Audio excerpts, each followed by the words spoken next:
Week for days, week for days. I'm just several cruise. Man, like to take a risk and prosper. You better with me. Oh, I wish my ex the best, cause she'd end up. This album's severely underrated, bro. A lot of people are hating for no reason. I'm not gonna lie.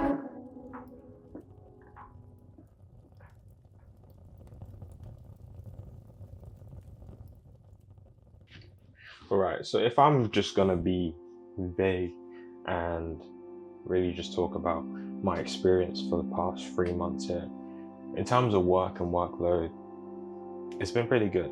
Made connections, been doing and shooting some really cool projects, met really cool people, have a lot of new opportunities, so I can't complain in that aspect of things. But I do feel like you can conflate that productivity for progress.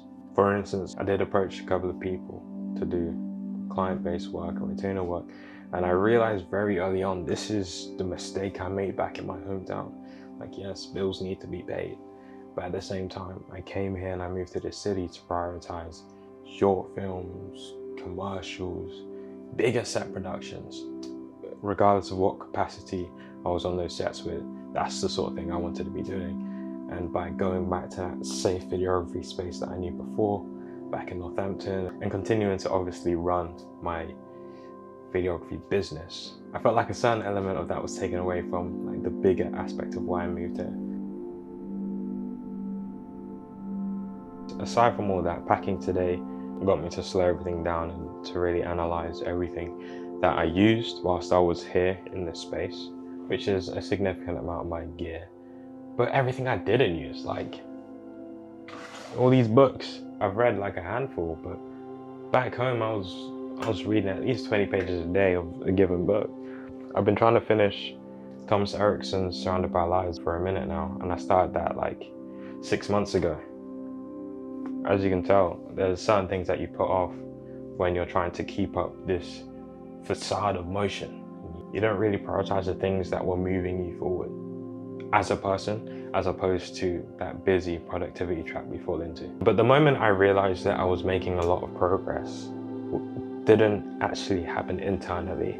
It happened more externally with conversations I was having with people from my hometown and also new friends that I've met here. For everyone, goalposts always move.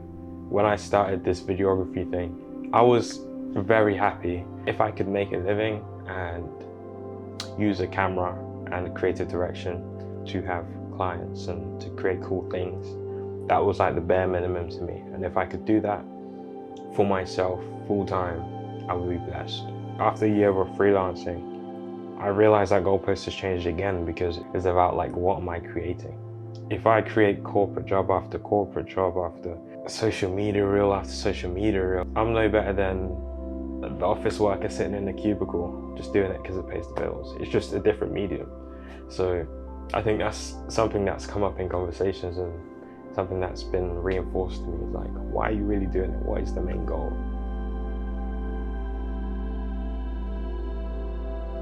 I feel like I've been a bit more cutthroat with kind of the way I deal with clients now, or propositions for work. Like before, I kind of take everything. That's what you do when you're starting out. You take everything because you don't know your level and you want to get your name out there. But now is at a certain point where for certain clients, they can even offer me like a really good rate.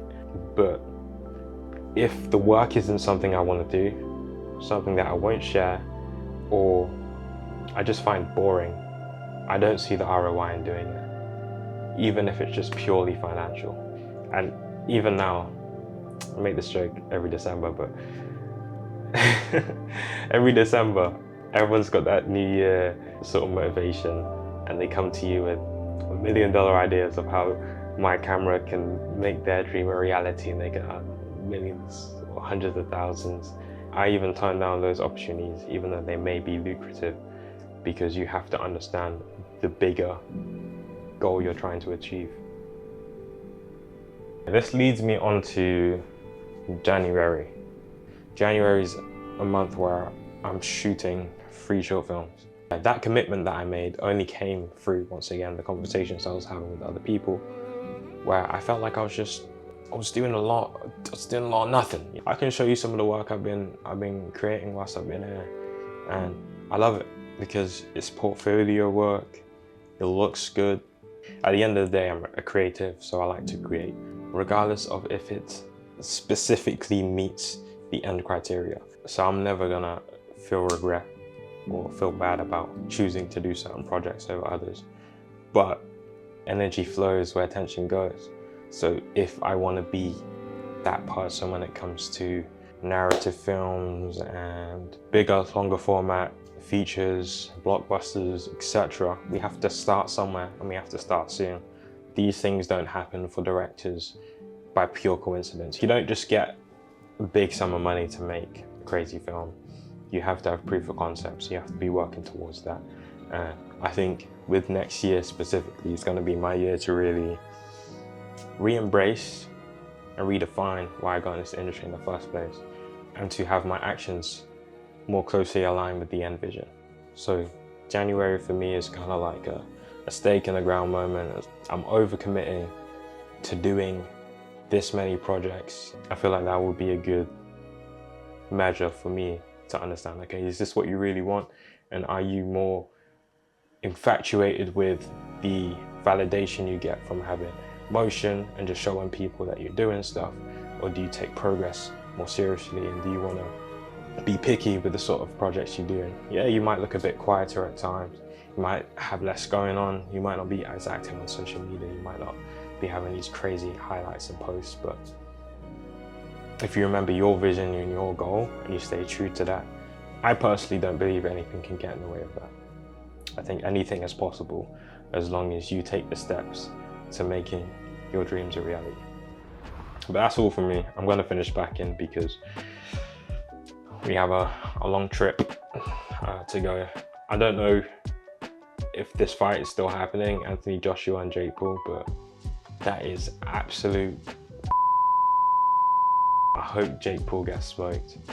Beside that, have a good rest of your day. If you want to like the video, you should probably like it now. Probably I liked it earlier, but you can like it now. And subscribe if you're new. I appreciate you. Peace.